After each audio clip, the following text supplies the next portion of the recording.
आज के इस वीडियो में हम आपको non inverter split air conditioner के आउटडोर में लगे कंप्रेसर को बदलना बताएंगे।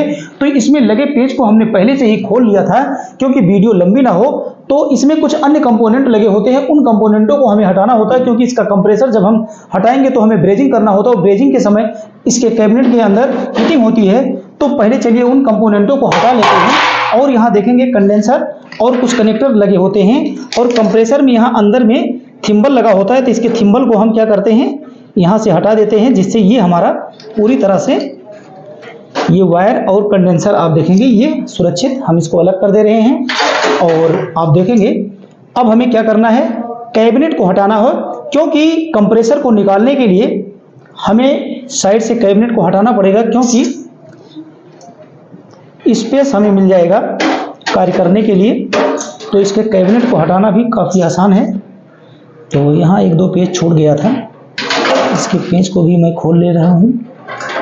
तो देखेंगे ये खुल गया है, और यहाँ फैन के पास नट लगा था, तो इसके नट को खोल करके फैन भी मैं निकाल रहा हूँ इसके अंदर से। तो देखेंगे ये आसानी से ये हट गया है, और ये सब पेज खुल गया था पहले से ही। तो ये थोड़ा हमारे समय की बचत हो गई। अब यहाँ आप देखेंगे कंप्रेसर पूरी तरह से अलग हो चुका, माने कि कैबिनेट में हमें अच्छे से दिखाई दे रहा है। और यहाँ देखेंगे कंप्रेसर में हमें यही दो लाइनें होती हैं, ये आपकी डिस्चार्ज लाइन है और ये सक्शन लाइन है। तो इन्हीं दोनों लाइनों को हमें निकालना है। तो इसके लिए हम सबसे पहले क्या करते हैं, ऐसे एक ब्यूटेन गैस लेते हैं, और ब्यूटेन गैस लेने के बाद हम क्या करेंगे, सबसे पहले चाहे डिस्चार्ज लाइन या सक्शन लाइन, दोनों में से किसी एक को ओपन करेंगे।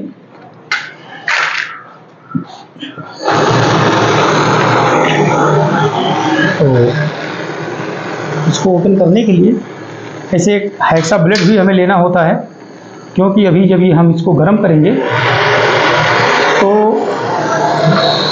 ब्रेजिंग गार्ड जो होता है उसको हमें इसमें पहले से जो लगा होता है वो हटाना होता है। तो लेकिन ये थोड़ा सा अंदर गर्म हो गया है, तो इस पर कुछ इस तरह का लगा होता है, तो इसको हम हटा लेते हैं।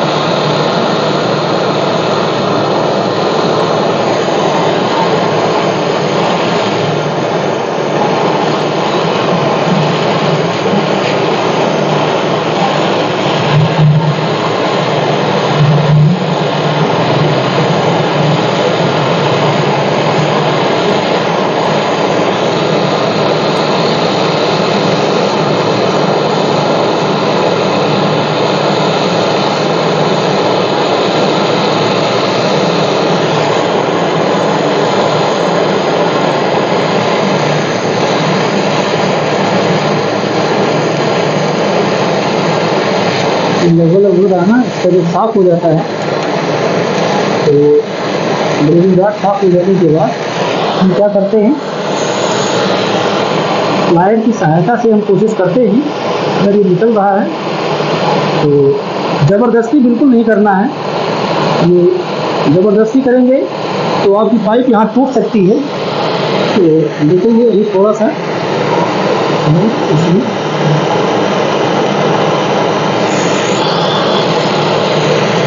ज़बरदस्ती नहीं करना है। यहाँ देखेंगे ये डिस्चार्ज लाइन अलग हो चुका है। अब हम इसकी सक्शन लाइन को अलग करेंगे। तो सक्शन लाइन भी ठीक इसी प्रकार से आपको अलग कर लेना है।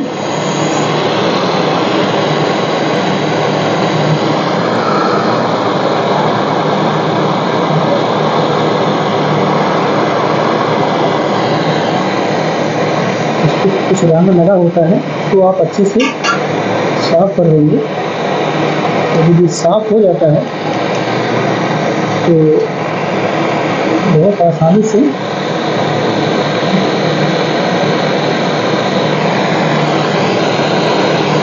कोशिश करेंगे हम। ज़बरदस्ती बिल्कुल नहीं करना है, अगर नहीं निकल रहा है तो थोड़ा सा हम इंतज़ार कर लेंगे। तो यहाँ आप देखेंगे अभी थोड़ा सा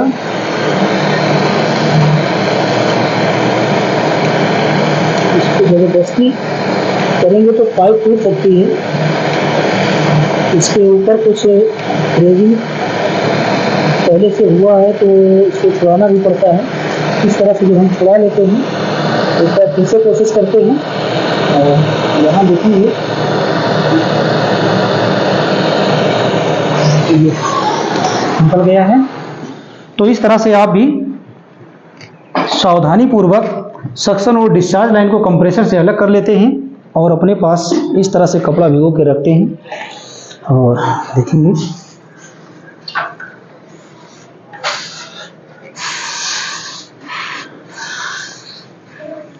दोनों लाइनों को हमने अलग कर दिया है, इसे आप भी अलग कर लेंगे। अब इसको थोड़ा ठंडा कर लेते हैं क्योंकि कंप्रेसर को पकड़ करके हमें बाहर भी निकालना है।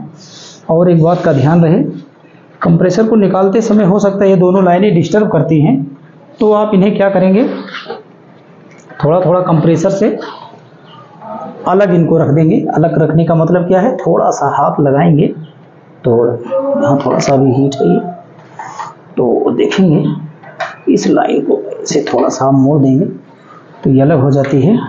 और यहाँ पर देखेंगे नीचे पेंच लगा है, इसके पेंच को मैं खोल देता हूँ जिससे ये आसानी से इसको मैं यहाँ से अलग कर देता हूँ। तो ये जब अलग हो जाएगा तो आप देखेंगे कंप्रेसर और स्पेस में हो जाएगा। ये देखेंगे कंप्रेसर और स्पेस में हो गया है।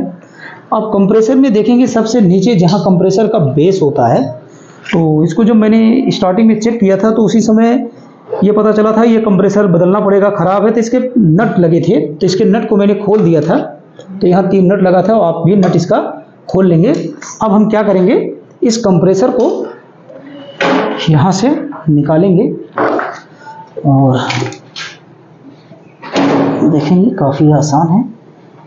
तो ऐसे आप भी कंप्रेसर को कैबिनेट से बहुत आसानी से निकाल सकते हैं। थोड़ा सा सावधानी करके काम करना है। ये देखेंगे बहुत आसानी से ये पुराना कंप्रेसर हमारा निकल गया है। अब हम इसमें क्या करेंगे, नए कंप्रेसर को लगाएंगे। तो यहाँ ये देखेंगे नया कंप्रेसर है और इस नए कंप्रेसर को लगाने के लिए ये जो है नया कंप्रेसर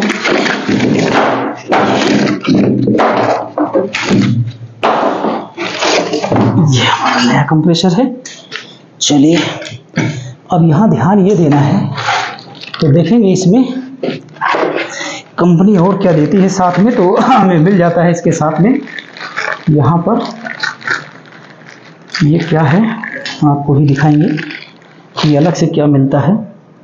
तो देखें कंप्रेसर के नीचे ग्रोमेट लगता है, तो ये 3 ग्रोमेट मिला है और जहाँ हमें कनेक्शन करना होता है ये इसको लास्ट में हम यहाँ पर लगाते हैं।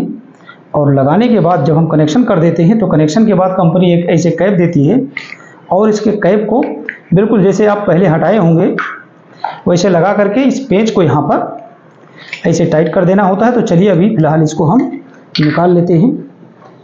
और अभी जब ये हमारा अच्छे से सक्शन डिस्चार्ज कंप्रेसर के साथ सोल्ड हो जाएगा फिर हम उसको लगाएंगे। और इससे पहले यहाँ देखेंगे ग्रोमेट कंपनी ने जो दिया है, इस ग्रोमेट को हमें नए वाले कंप्रेसर के साथ लगाना होता है। तो चलिए इसके बेस पर हम यहाँ ग्रोमेट आपको बताते हैं लगाना। लेकिन इस बात का ध्यान रहे कि कभी भी आप नया कंप्रेसर लगा रहे हैं तो पुराने कंप्रेसर में आप इस ग्रोमेट की साइज को मैच करा लेना। तो यहाँ देखेंगे नया वाला ग्रोमेट छोटा है और ये पुराना वाला ग्रोमेट बड़ा है।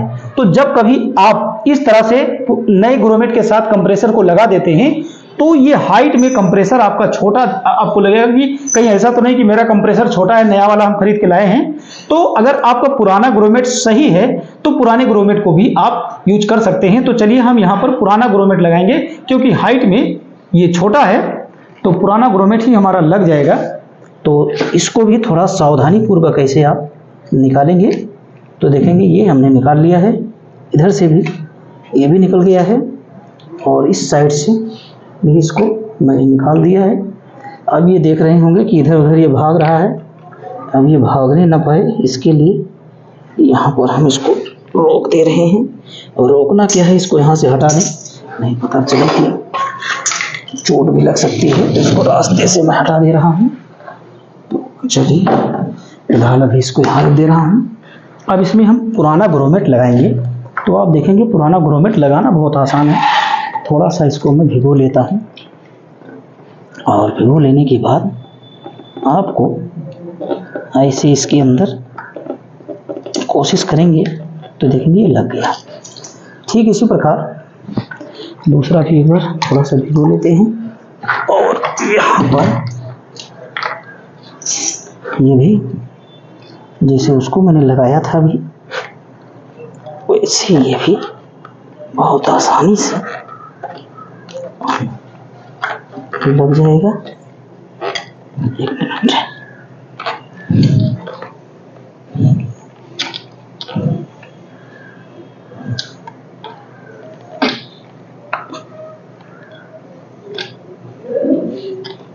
जबरदस्ती नहीं करना है, ये बहुत अच्छे से लग जाता है।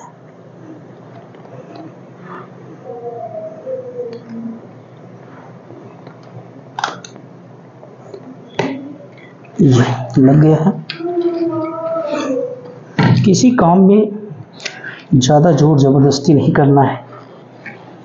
तो एक और है ये, इसको भी थोड़ा सा भिगो लेते हैं, और भिगो लेने के बाद यहाँ पर आप देखेंगे ये भी बहुत आसानी से ही लगेगा। थोड़ा सा ये लग गया है। अब हम इसको अपने इस नए कंप्रेसर को इसमें हम लगाएंगे, तो देखेंगे बहुत अच्छे से लग जाएगा।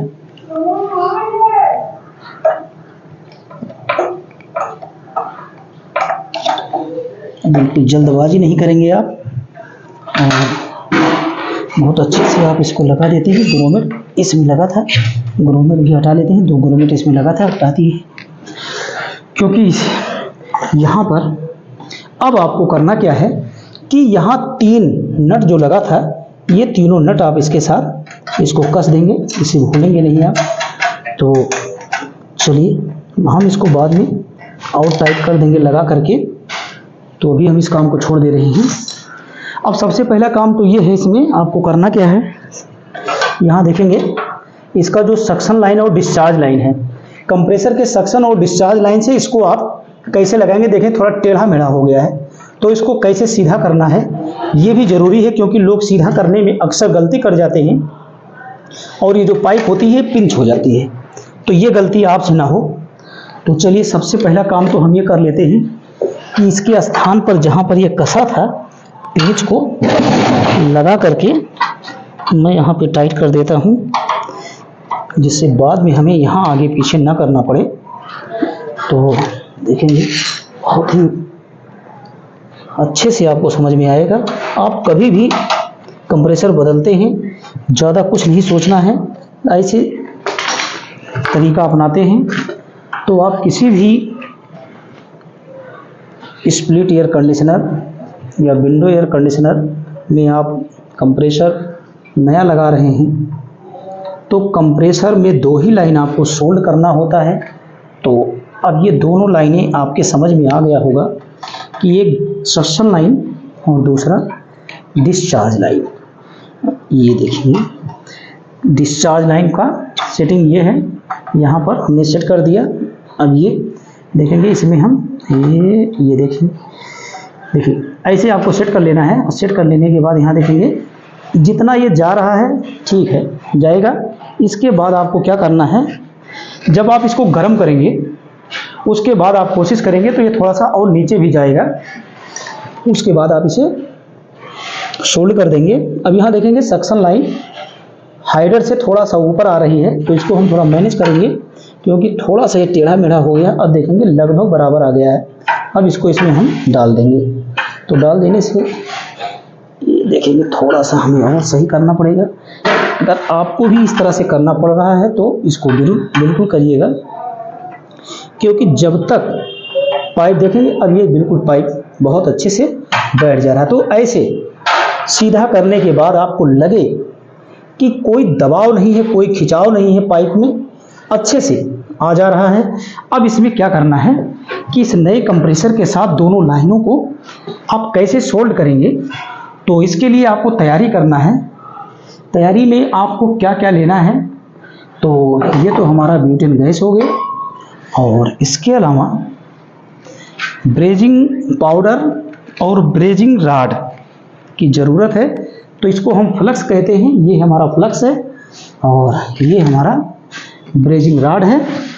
अब हम इसको ब्रेजिंग करेंगे। तो ब्रेजिंग करने के लिए चलिए पहले हम इसको चालू कर लेते हैं और देखेंगे बिल्कुल आसानी से आप कभी भी बदलेंगे तो बहुत अच्छे से आप नया लगा सकते हैं, देखेंगे। और कभी भी इस तरह से काम करेंगे तो गलत नहीं होगा। तो चलिए इसको लगा दें।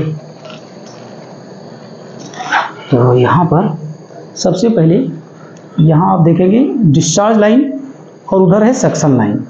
तो हम इसमें सोल्ड करेंगे डिस्चार्ज लाइन। अब डिस्चार्ज लाइन को सोल्ड करने के लिए पहले थोड़ा सा हमें सेटिंग इसका कर लेना है। यहाँ पे देखेंगे ये हमारा डिस्चार्ज लाइन है और इसको यहाँ से ढीला हो गया था,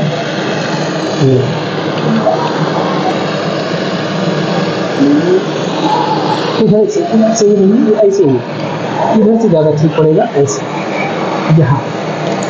क्योंकि देखिए अब इसको लगाते समय भी आपको ये ध्यान देना है कि अगर हम ये टीना का मुंह इधर करते तो यहाँ हमें कनेक्शन करना होता है, तो ये थिम्बल भी मुझे बचाना है। इसलिए मैं इसको उधर मुंह करके सोल्ड कर रहा हूँ कि जिससे कभी भी जहाँ हमें वायरिंग करना है, कनेक्शन करना है, ये हमारा ख़राब ना हो। तो आप देखेंगे अब यहाँ थोड़ा सा मैं फ्लक्स लेता हूँ और फ्लक्स लेने के बाद आप देखेंगे आपको ऐसे फ्लक्स लगा देना है चारों तरफ, ऐसे तरफ लगा देना और चारों तरफ जब आप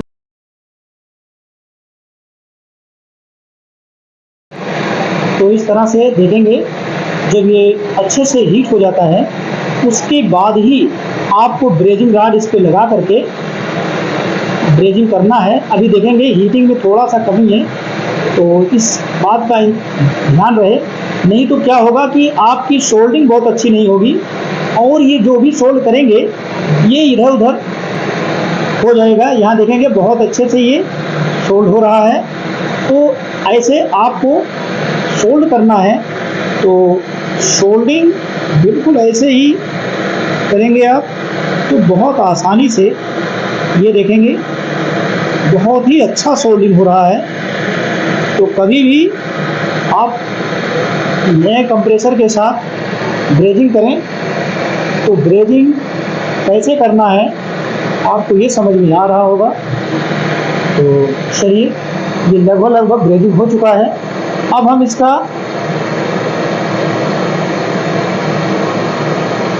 सक्शन लाइन ब्रेजिंग करेंगे। ये देखेंगे बहुत अच्छी सोल्डिंग हुई है और इसी समय हम क्या करेंगे इसके सक्शन लाइन की भी सोल्डिंग कर देंगे। और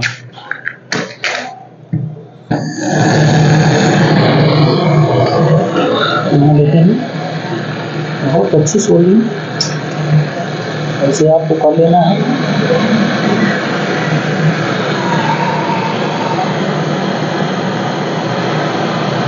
इस बात का ध्यान रहे कि जब ये खूब अच्छे से लाल हो जाता है उसके बाद ही आपको इस पे ब्रेजिंग राड लगा करके चारों तरफ से